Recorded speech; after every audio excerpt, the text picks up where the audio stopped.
നമസ്കാരം.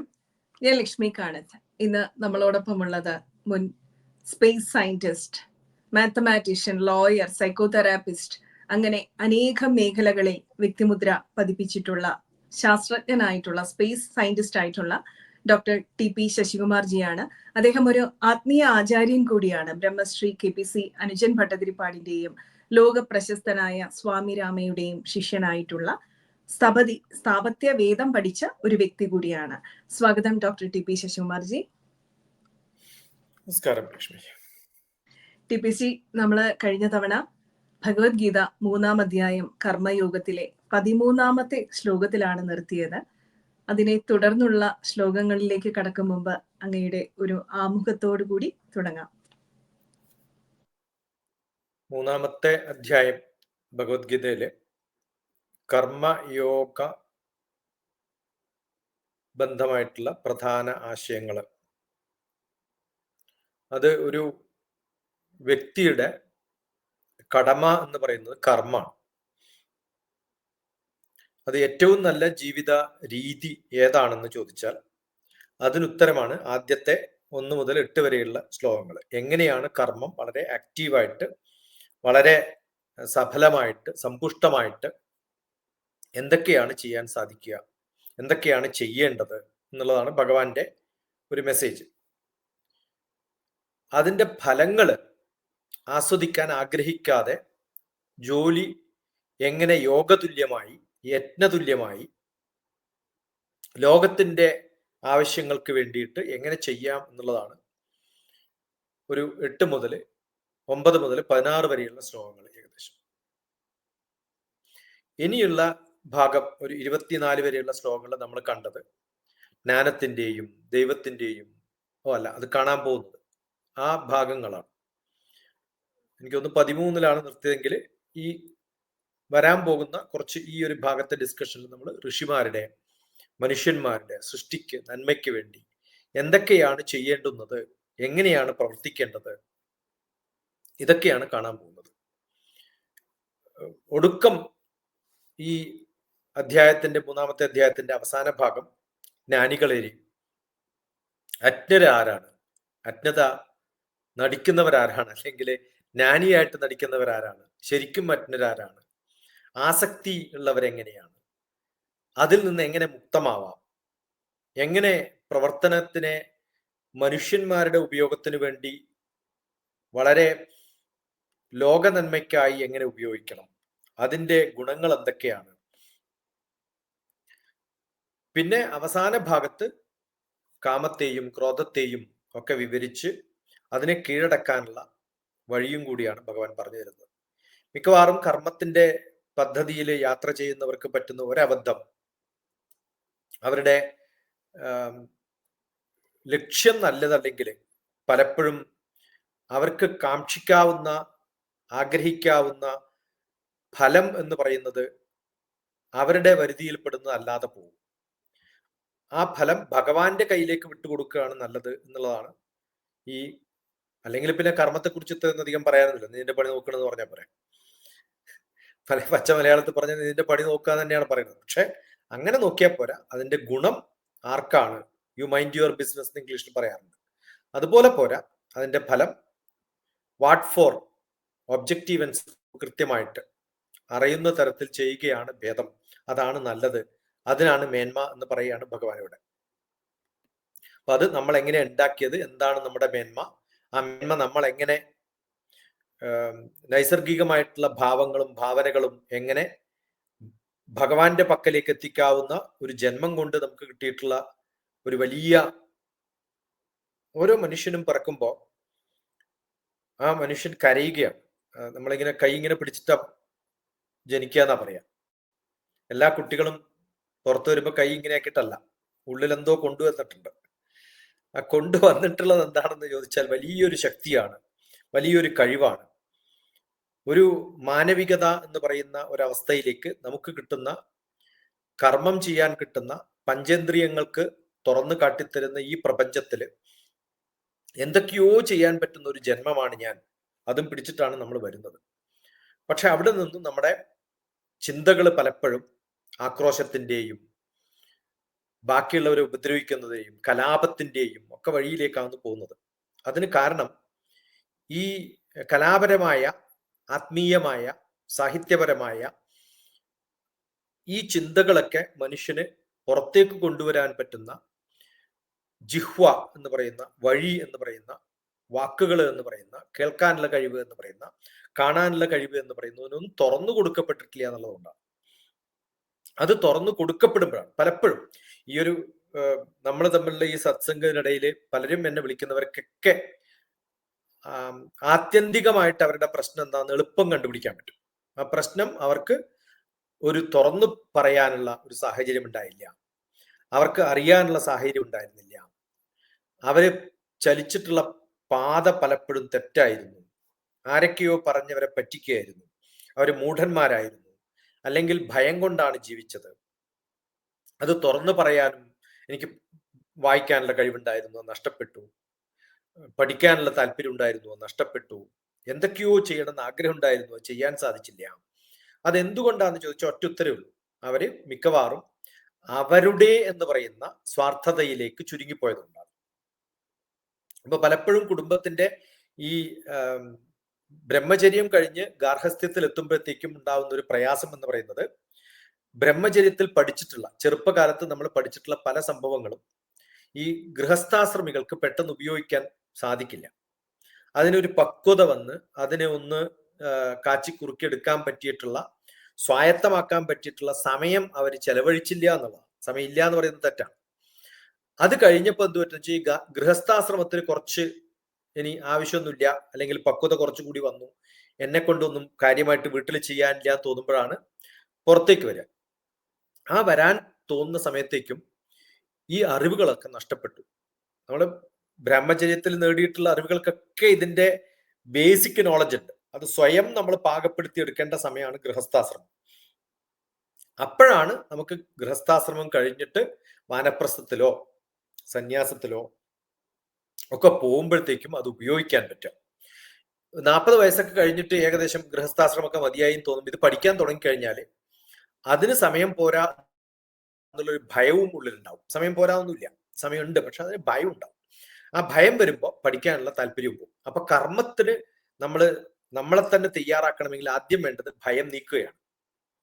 ആ ഭയം നീക്കിയിട്ട് പഠനം തുടങ്ങുമ്പോൾ എനിക്ക് സാധിക്കുമെന്നുള്ളൊരു വിശ്വാസം തോന്നുമ്പോൾ നമുക്ക് കിട്ടുന്ന ഒരു ധൈര്യമാണ് ഈ ഭഗവത്ഗീതയില് അർജുനന് ഇത്രയും കൂടുതൽ പറയേണ്ടി വന്നത്. അല്ലാതെ കർമ്മം ചെയ്യാൻ വലിയ കഴിവൊന്നും വേണ്ട. ഇതിനേക്കാളും എത്രയോ കർമ്മങ്ങൾ ചെയ്തിട്ടുള്ള ആളാണ് അർജുനൻ. അപ്പൊ അത് വലിയ എളുപ്പമായിട്ടുള്ളൊരു സംഭവമാണ് അർജുനെ സംബന്ധിച്ചിടത്തോളം. പക്ഷെ അദ്ദേഹത്തിന് വലിയ പ്രശ്നങ്ങൾ ഉള്ളത് അഹന്ത, അഹംഭാവം, ഈഗ നല്ല പോലെ ഉണ്ട്. ഞാനാണ് വലിയ ആൾ എന്നുള്ളൊരു തോന്നലുണ്ട്, ഞാൻ ചെയ്യുന്നതാണ് കറക്റ്റ് എന്നുള്ളൊരു തോന്നലുണ്ട്. അല്ലാതെ ഭഗവാന്റെ അടുത്ത് ആർഗ്യൂ ചെയ്യാനും എനിക്കത് സാധിക്കില്ല എന്ന് നേരിട്ട് പറയാനും ഒക്കെയുള്ള ധൈര്യം ഉണ്ടാവണമെങ്കിൽ അതിൻ്റെ ഒരു കഴിവ് വേണ്ടേ. അതില്ലാത്ത ഭക്തന്മാരായിട്ടിരുന്നിട്ടൊന്നുമില്ല അർജുനൻ, എതിർത്ത് പറഞ്ഞിട്ടൊക്കെ ഉണ്ട്. അപ്പൊ കാര്യകാരണ സഹിതം ഭഗവാൻ ഇതിനെ എക്സ്പ്ലെയിൻ ചെയ്ത് കൊടുത്താലേ മുന്നോട്ട് പോകാൻ പറ്റുള്ളൂ. അപ്പൊ അത് ഭഗവാൻ അർജുനന് വേണ്ടിയിട്ടല്ല, ഇങ്ങനെ ആർക്കെങ്കിലും നമ്മുടെ ഇടയിലുണ്ടെങ്കിൽ അവർക്കൊക്കെ ഈ ഭയം നിനക്ക് വേണ്ട, ഈ അഹങ്കാരം നിനക്ക് വേണ്ട, നിനക്ക് സമയമില്ല എന്നുള്ള തോന്നല് വേണ്ട, എനിക്കിതൊക്കെ ചെയ്യാനാവും പക്ഷെ ഞാൻ വേണ്ടാന്ന് വെച്ചിട്ടാണ് എന്നൊക്കെ പറയുന്ന കുറെ ആൾക്കാരുണ്ടാവും. അവരോടൊക്കെയാണ് ഭഗവാൻ പറയുന്നത്. ഓക്കെ, നല്ല ശ്ലോകങ്ങളാണ് ഇനി വരാൻ പോകുന്ന മിക്കവാറും നല്ല ശ്ലോകങ്ങളാണ്. അതായത് നമ്മൾ പഠിച്ചത് മനനം ചെയ്തുകൊണ്ടേയിരിക്കുന്നത് അല്ലെ, എപ്പോഴും നമ്മുടെ കർമ്മത്തിൽ ശ്രദ്ധിച്ചുകൊണ്ടേയിരിക്കുമ്പോഴാണ് നമുക്ക് സമൂഹത്തിന് വേണ്ടി അത് ഉപയോഗപ്പെടുത്താൻ സാധിക്കുക. അപ്പം ഏറ്റവും നേരത്തെ തന്നെ അതിനെക്കുറിച്ച് അറിവ് നേടുന്നതാണ് നമ്മുടെ കർമ്മം ഭംഗിയാക്കാൻ, അല്ലെങ്കിൽ ഭക്തി ജ്ഞാനം ഒക്കെ ഭംഗിയാക്കാൻ എളുപ്പം എന്ന് തന്നെയാണ് അങ്ങ് പറഞ്ഞതിൽ നിന്ന് മനസ്സിലാകുന്നത്. കാരണം ചില ഡോക്ടർമാരെയൊക്കെ നമ്മൾ കാണാറുണ്ട്, അവര് കുറെ നാള് പ്രാക്ടീസ് ഒന്നും ഇല്ലാതെ വീട്ടിലിരുന്നിട്ട് ഒരു പ്രായം കഴിയുമ്പോൾ അവർക്ക് ഓർമ്മ വരുന്നില്ല, എനിക്കിപ്പോ അത് ടച്ച് വിട്ടുപോയി എന്ന് പറയുന്നത് കേൾക്കാറുണ്ട്. അതുപോലെ ഡ്രൈവിംഗ് പോലും ചിലർ പറയാറുണ്ട്, കുറെ നാൾ ഓടിച്ചിട്ടില്ല അതുകൊണ്ട് എനിക്കിപ്പോ പറ്റുന്നില്ല എന്ന് പറയാറുണ്ട്. ഇത് തന്നെയാണ് ആത്മജ്ഞാനത്തിലും സംഭവിക്കുന്നത്, അല്ലെങ്കിൽ നമ്മുടെ കർമ്മത്തിൽ സംഭവിക്കുന്നത്. നമ്മൾ എപ്പോഴും അത് ചെയ്തുകൊണ്ടിരിക്കുക, വളരെ സൂക്ഷ്മതയോട് കൂടിയിട്ട് ഭഗവാൻ പറഞ്ഞിരിക്കുന്ന രീതിയിൽ കർമ്മവും ജ്ഞാനയോഗവും ഭക്തിയോഗവും ഒക്കെ കൊണ്ടുപോകുമ്പോൾ മാത്രമാണ് നമുക്കതിൽ എക്സല് ചെയ്യാൻ അല്ലെങ്കിൽ മികവുറ്റവരാകാൻ സാധിക്കുക എന്നാണ് അങ്ങ് പറഞ്ഞതായിട്ട് എനിക്ക് മനസ്സിലാകുന്നത്. തുടരാം. നമുക്ക് 14-ാം ശ്ലോകം, ഭഗവത്ഗീതയിലെ 3-ാം അധ്യായം കർമ്മയോഗത്തിലെ 14-ാം ശ്ലോകത്തിൽ നിന്ന് തുടങ്ങാം.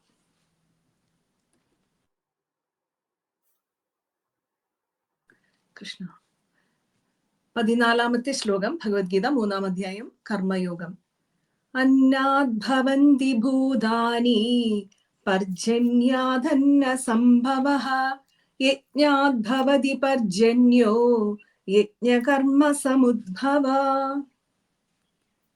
യജ്ഞകർമ്മം ആണ് നമ്മൾ ചെയ്യുന്നത്. ഞാൻ പറഞ്ഞല്ലോ, എല്ലാത്തിലും ഭക്തി ചേരുമ്പോൾ അത് യജ്ഞകർമ്മമായിട്ട് മാറും. എങ്ങനെയാണ് നമ്മൾ ചെയ്യുന്ന എല്ലാ കർമ്മങ്ങളും യജ്ഞകർമ്മങ്ങളായിട്ട് മാറും? അതില് അടുത്ത ശ്ലോകവും അതിന്റെ ഒരു കണ്ടിന്യൂഷൻ ആണ്. ചൊല്ലണമെങ്കിൽ ചൊല്ലാം ലക്ഷ്മിക്ക്. 15-ാമത്തെ ശ്ലോകം, ഭഗവത്ഗീത 3-ാം അധ്യായം കർമ്മയോഗത്തിലെ 15-ാമത്തെ ശ്ലോകം കൂടി ഒന്നിച്ച് 14-ാമത്തെ ശ്ലോകത്തിനൊപ്പം ചൊല്ലുകയാണ്. കർമ്മ ബ്രഹ്മേദ്ഭവം വിദ്ധി ബ്രഹ്മാക്ഷര സമുദ്ഭവം തസ്മാത് സർവഗതം ബ്രഹ്മ നിത്യം യജ്ഞേ പ്രതിഷ്ഠിതം. യജ്ഞമാണ്, എല്ലാം യജ്ഞമായിട്ട് പ്രതിഷ്ഠിച്ചിരിക്കുന്നു. ഒറ്റ വാക്കിൽ ഇതിന്റെ ഉത്തരം, അല്ലെങ്കിൽ ഒരു സെന്റൻസിൽ പറയുകയാണെങ്കിൽ പ്രപഞ്ചത്തിലുള്ള എല്ലാ പ്രവർത്തനങ്ങളും, അതാണ് ഇൻട്രൊഡക്ഷനിൽ ഞാൻ പറഞ്ഞത്, യജ്ഞകർമ്മമായിട്ട് കണ്ടാൽ മതി. അത് യജ്ഞത്തിലിടുന്ന ഹവിസ് എന്ന് പറയുന്നത്, ഞാൻ ഉപയോഗിക്കുന്ന വസ്തുക്കൾ അല്ലെങ്കിൽ എൻ്റെ എനർജി എന്ന് പറയുന്നതൊന്നും എന്റേതല്ല എന്ന ഭാവം, അത് എന്റേതാണ് എന്ന് തോന്നുമ്പോഴാണ് അഹങ്കാരം ഉണ്ടാവുക. യജ്ഞത്തിൽ ഉപയോഗിക്കുന്ന നെയ്യായാലും അരിയായാലും അതിനുപയോഗിക്കുന്ന അഗ്നി ഉണ്ടാക്കാൻ ഉപയോഗിക്കുന്ന ഏത് സംഘങ്ങളായാലും ഏത് ചേരുവകളായാലും ഇതിലൊക്കെ യജ്ഞഭാവം എന്ന് പറയുന്നതിനർത്ഥം നെയ്യ് എന്റേതല്ല, പശുവിൻ തന്ന പാലാണ്, പശു എന്റേതല്ല, പശു പ്രപഞ്ചത്തിൻ്റെതാണ്, പശുക്കുട്ടി ഞാൻ കാശ് കൊടുത്ത് മേടിച്ചിട്ടുണ്ടെങ്കിലും ആ കാശ് എന്റേതല്ല, ആ കാശ് ഞാൻ എന്തോ ജോലി ചെയ്തപ്പോൾ എനിക്ക് കിട്ടിയതാണ്. അങ്ങനെ നോക്കിക്കഴിഞ്ഞാൽ നമുക്ക് മനസ്സിലാവും എന്റേതായിട്ടൊന്നും ലോകത്തിലില്ല. അതുകൊണ്ടാണ് നമ്മൾ അഗ്നിഹോത്രികളൊക്കെ ചെയ്യുന്ന സമയത്ത് സൂര്യായ സ്വാഹ, സൂര്യായ ഇദം നമമ, സൂര്യ ഇതൊക്കെ നീ കഴിക്കൂ, ഇത് സൂര്യൻ്റെതാകുന്നു എന്നാണ് അടുത്ത വാക്ക്, സൂര്യായ ഇദം നമമ. അതുകൊണ്ടാണ് എല്ലാ യജ്ഞങ്ങൾക്കും സാക്ഷിയായിരിക്കുന്ന അഗ്നിയാണ് ഇതിന്റെയൊക്കെ ഉടമസ്ഥൻ. പിന്നെ ഞാൻ എന്താ ചെയ്യണത്? അത് അവിടുന്ന് ഇവിടുന്നൊക്കെ എടുത്തിട്ട് അഗ്നിക്ക് തന്നെ കൊടുക്കണം. ഞാൻ അതിൻ്റെ ഒരു ഗ്രാറ്റിറ്റ്യൂഡോടുകൂടി ഞാൻ ചെയ്യുമ്പോഴാണ്, എനിക്ക് മനസ്സിലാക്കാൻ സാധിക്കുമ്പോഴാണ് ഞാൻ ചെയ്യുന്ന ഓരോ കർമ്മങ്ങളും. ഇപ്പൊ ഞാനിപ്പോ ഇതിന്റെ അർത്ഥം പറയുന്നു എന്ന് പറയുമ്പോൾ ഇത് എന്റേതല്ല. ഉള്ളിന്റെ ഉള്ളില് ഭഗവാന്മാരാരോ പറഞ്ഞു, ആരോ പഠിപ്പിച്ചു, ആരോ എഴുതി, അത് വ്യാസൻ എഴുതി, ഗണേശൻ എഴുതി, ആരാ എഴുതിയാലും കഥ എവിടെയോ നടക്കുന്നു, ആരൊക്കെയോ പറയുന്നു, അത് കേട്ട് ശങ്കരാചാര്യത് ആർക്കോ പറഞ്ഞു കൊടുത്തു. അതുകൊണ്ടാണ് നമ്മൾ ഈ ചൊല്ലുമ്പോഴൊക്കെ ശങ്കരാചാര്യ മുതൽ എൻ്റെ ഈ അടുത്ത കാലത്ത് എന്നെ പഠിപ്പിച്ച ഗുരുവരെയുള്ള എല്ലാവരുടേതുമാണ് ഈ അറിവ്. അതിൽ പലപ്പോഴും ഞാൻ പകർത്തി പോകുന്ന സമയത്ത് ഗ്രന്ഥം 3 പകർത്തിയിടിൽ മുഹൂർത്തം മൂത്രമായിടും എന്ന് പറഞ്ഞ പോലെ ഞാൻ പലപ്പോഴും പകർത്തുമ്പോൾ തെറ്റുകളൊക്കെ പറ്റിയിട്ടുണ്ടാവാം. അതിനൊക്കെ ക്ഷമ ചോദിച്ചുകൊണ്ടാണ് നമ്മളൊക്കെ ചെയ്യാം. അപ്പോൾ തെറ്റുകൾക്കുള്ള ഉടമസ്ഥത മാത്രമേ നമുക്കുള്ളൂ, കർമ്മത്തിനുള്ളതില്ല. ഇതിൽ പറയുന്നത് അന്നാത് ഭവന്തി ഭൂതാനി, എല്ലാ ജന്തുക്കളും അന്നത്തിൽ നിന്നാണ് ഉണ്ടാവുന്നത്. എല്ലാ മൂലകങ്ങളും ചേർന്നിട്ടുണ്ടാവുന്ന ഒരു കോമ്പൗണ്ട് ഉണ്ടാവുന്നത് പോലെ ഈ ശരീരം എന്ന് പറയുന്നത് പലതരത്തിലുള്ള അന്നം, ആ ശരീരം എന്ന് പറയുന്നത്, അതുകൊണ്ടാണ് അന്നമയ കോശം എന്ന് തന്നെ പറയുന്നത്. ആ ജീവികൾ ഉണ്ടാവുന്നത്, ഓരോ ജീവികൾ ഉണ്ടാവുന്നത് ഓരോ യജ്ഞത്തിന്റെ, ആ യജ്ഞം എന്ന് പറയുന്നത് മഴ യജ്ഞമാണ്. വെള്ളം ഭൂമിയിലുണ്ടെങ്കിൽ ആ ഭൂമിയെ ആവിയാക്കി മാറ്റുന്നത് സൂര്യനാണ്. അപ്പൊ അഗ്നിയാണ് വെള്ളത്തെ ആകാശത്തേക്ക് എത്തിക്കുന്നത്. ആകാശത്തേക്ക് എത്തുമ്പോഴത്തേക്കും അത് വായുവായിട്ട് പോയിട്ട്, കാറ്റായിട്ട് പോയിട്ട്, നീരാവിയായി പോയിട്ട് അവിടെ എത്തുമ്പോൾ അത് ജലമായിട്ട് പിന്നെയും ഘനീഭവിച്ച് ഒരു പ്രപഞ്ചശക്തി അതിനെ തമ്മിൽ അടുപ്പിച്ച്, ഒരു കാറ്റ് അതിനെ അടുപ്പിച്ച് അത് പിന്നെയും മൂലകങ്ങളായി മാറി H2O ആയി താഴത്തേക്ക് ശുദ്ധീകരിക്കപ്പെട്ടിട്ടാണ് വീഴുന്നത്. അപ്പൊ ഓരോ യജ്ഞകർമ്മത്തിലും അശുദ്ധമായ വെള്ളം പോലും സൂര്യൻ ശുദ്ധമാക്കിയിട്ട് തിരിച്ച് മഴയാക്കിയിട്ട് നമുക്ക് തരുകയാണ്. അപ്പൊ അതും മഴ എന്ന് പറയുന്നതും യജ്ഞമാണ്. ആ മഴ ഉണ്ടായാലേ ഓരോ വിത്തും മുളച്ച് അന്നമായിട്ട് മാറുള്ളൂ. ആ വിത്തിന്റെ കൂട് പൊട്ടണമെങ്കിൽ ആവശ്യത്തിനുള്ള ചൂട് വേണം. അത് ഭൂമിയിൽ വീണാലേ, അല്ലെങ്കിൽ അതിനാവശ്യമായിട്ടുള്ള ഒരു പ്രപഞ്ചത്തിന്റെ ഒരു ഭാഗം ചേർന്നാലേ അതിന് വേര് മുളക്കാൻ സാധിക്കുള്ളൂ. അപ്പോൾ ഒരു അന്നം വളരുന്നതിന് പഞ്ചഭൂതാത്മകമായിട്ടുള്ള കുറേ കഴിവുകൾ ഉണ്ടാവണം എന്ന് പറയണം. അന്നാത് ഭവന്തി ഭൂതാനി, ആ അന്നമാണ് നമ്മളുടെ. പർജന്യാത് അന്നസംഭവ, ആ പർജന്യമാണ്, മഴയാണ്. പർജന്യം എന്ന് പറഞ്ഞാൽ മഴ, മഴയാണ് അന്നമായി ഭവിക്കുന്നത്. ഇതൊക്കെ യജ്ഞാത് ഭവതി പർജന്യ. ഭൂമിയിൽ നിന്ന് വെള്ളത്തെ മുകളിലേക്ക് കൊണ്ടുപോയി മഴയാക്കി മാറ്റുന്നതും ഭഗവാൻ സൂര്യൻ നേരിട്ട് ചെയ്യുന്ന യജ്ഞമാണ്. ആ യജ്ഞമാണ് യജ്ഞാത് ഭവതി പർജന്യ യജ്ഞ കർമ്മ സമുദ്ഭവ. അപ്പോ ഈ ലോകത്തിൽ എന്താണ് യജ്ഞമല്ലാത്തത് എന്ന് ചോദിച്ചാൽ ഒന്നും യജ്ഞമല്ലാതായി കാണുന്നില്ല, എല്ലാം യജ്ഞകർമ്മമാണ് എന്ന് കാണണം. അപ്പൊ ഞാൻ ചെയ്യുന്ന ചെറിയ ചെറിയ കർമ്മങ്ങളിൽ ഒരു യുദ്ധം എന്ന് പറയുന്നതും യജ്ഞകർമ്മമായിട്ട് കാണണം, ഇൻഡയറക്റ്റ് ആയിട്ട്. അർജുനോട് ലോകമൊക്കെ നടക്കുന്നത് യജ്ഞത്തിലാണ്, പിന്നെയല്ലേ. ഈ വെള്ളം വായുവായിട്ട് പോയതുകൊണ്ട് നഷ്ടപ്പെടുന്നില്ലല്ലോ, പിന്നെയും വെള്ളമായിട്ട് വരുന്നുണ്ടല്ലോ. അതുപോലെ ഒരു ജീവൻ പോയാലും അടുത്ത ജീവനായിട്ട് വരും അത്. അതുകൊണ്ട് അതിനെപ്പറ്റി ഭയപ്പെടേണ്ട കാര്യമൊന്നുമില്ല എന്ന് വളരെ കൃത്യമായിട്ട് ഭഗവാൻ പറഞ്ഞു തരാം. എന്ത് രസകരമാണെന്ന് ആലോചിച്ചു. ആ ഒരു പ്രപഞ്ച സത്യം, ഫിസിക്സ് അല്ലേ പറയണത് ഇവിടെ. കർമ്മ ബ്രഹ്മോദ്ഭവം വിദ്ധി. എല്ലാ കർമ്മവും ബ്രഹ്മാവിന്റെ കർമ്മമായിട്ട് അങ്ങനെയാണ് തുടങ്ങുന്നത് തന്നെ. അത് നീ വിദ്ധി, നീ അറിഞ്ഞാലും. ഇതി വിദ്ധി, ഇതാണ് അറിവ്, ഇതാണ് നീ അറിയേണ്ടത്. കൃത്യമായിട്ട് അറിയേണ്ടത് കർമ്മ ബ്രഹ്മ ഉദ്ഭവമാണ് എന്ന് നീ അറിഞ്ഞാലും. ബ്രഹ്മാക്ഷര സമുദ്ഭവം, ഇതൊക്കെ തുടങ്ങുന്നത് ബ്രഹ്മാക്ഷരമാണ്. എല്ലാ ബ്രഹ്മത്തിന്റെ അക്ഷരമാണ് ഓം എന്ന് പറയുന്ന ശബ്ദം. ആ പ്രപഞ്ചത്തിന്റെ ശബ്ദമാകുന്ന പ്രപഞ്ചത്തിൽ നിന്നാണ്. അതുകൊണ്ടാണ് എല്ലാം ചൊല്ലുന്ന സമയത്ത് അത് നമ്മളെ ഓർമ്മിപ്പിക്കാനാണ് ഓം എന്ന് പറഞ്ഞ് നമ്മൾ ചൊല്ലുന്നത് തന്നെ. ആ കർമ്മം തുടങ്ങുന്നത്, ഓരോ പ്രപഞ്ച കർമ്മത്തിലും തുടങ്ങുന്നത് ഓം എന്ന ശബ്ദത്തിൽ നിന്നാണ്, ബ്രഹ്മാക്ഷരത്തിൽ നിന്നാണ്. അതാണ് തുടക്കം, സമുദ്ഭവം. തസ്മാത് സർവഗതം ബ്രഹ്മ. അതുകൊണ്ട് എന്താണ് അതിൻ്റെയൊക്കെ ഫലം, എന്താണ് അതിന്റെ ഗുണം, ആരാണ് ചെയ്യുന്നത്, ആരാണ് ചെയ്യിപ്പിക്കുന്നത്, എന്തൊക്കെയാണ് ഇതിന് മെറ്റീരിയൽ ഉപയോഗിക്കുന്നത്, ഒറ്റ ഉത്തരം പറഞ്ഞാൽ മതി. ഇതൊക്കെ ബ്രഹ്മാവിന്റെ കയ്യിലാണ്, എന്റെ കയ്യിലല്ല. ഇതൊന്നും ഞാനല്ല ചെയ്യണമെന്ന്. ഇതം നമമ എന്ന് പറയുന്നത് അതാണ്. നമ്മൾ നിത്യം യജ്ഞപ്രതിഷ്ഠിതം. അതുകൊണ്ട് ഓരോ സമയവും, നിത്യം എന്ന് പറയുന്ന ദിവസം നല്ല അർത്ഥം, ഓരോ നേരവും ഓരോ നിമിഷവും നിത്യം യജ്ഞപ്രതിഷ്ഠിതം, എന്നും ഏത് സമയത്തും അത് യജ്ഞത്തിൽ സ്ഥിതി ചെയ്യുന്നു. എല്ലാ കർമ്മങ്ങളും യജ്ഞത്തിൽ സ്ഥിതി ചെയ്യുന്നു.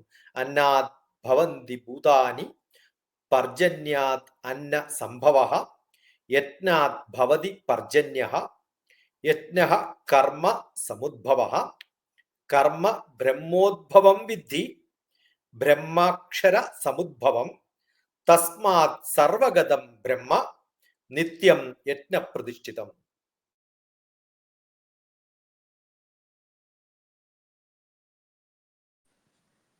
ഇതില് ഓരോന്നും നമ്മൾ ചിന്തിച്ചുകൊണ്ടേയിരിക്കുമ്പോ എല്ലാം ഭഗവാനിൽ നിന്ന് തുടങ്ങുന്നു എന്നുള്ള തോന്നൽ എല്ലായ്പ്പോഴും കർമ്മത്തിൽ കൊണ്ടുവരണം എന്നുള്ളതാണ് അങ്ങ് ഈ ശ്ലോകത്തിലൂടെ വ്യക്തമാക്കിയെന്നാണ് എനിക്ക് മനസ്സിലാകുന്നത്.